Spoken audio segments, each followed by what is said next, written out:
In project management, we're setting out to deliver something new by the promised date. And this would be easy if projects didn't also have a required level of quality and a limit to the money available. And that's where the real problems can start. Because it's impossible to have a really great project outcome very quickly for hardly any money. These three circles are present in every project.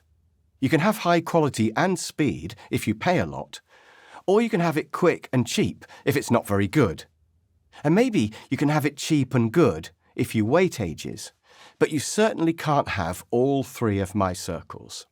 And that's why these three constraints are often called the iron triangle.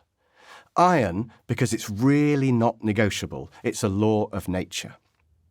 And yet, bosses always want all three for internal projects. And customers always want all three for external projects that you might be selling to them. And it's often what salespeople promise to customers in order to get the job. All projects have the iron triangle to some degree. They all have something you're trying to deliver. They all have a finish date. And they all have a budget.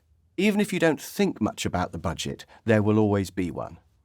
So the first thing to do, and this is step 1 of my 12-step process, is to find out exactly what they want and when they want it by and how much they can afford.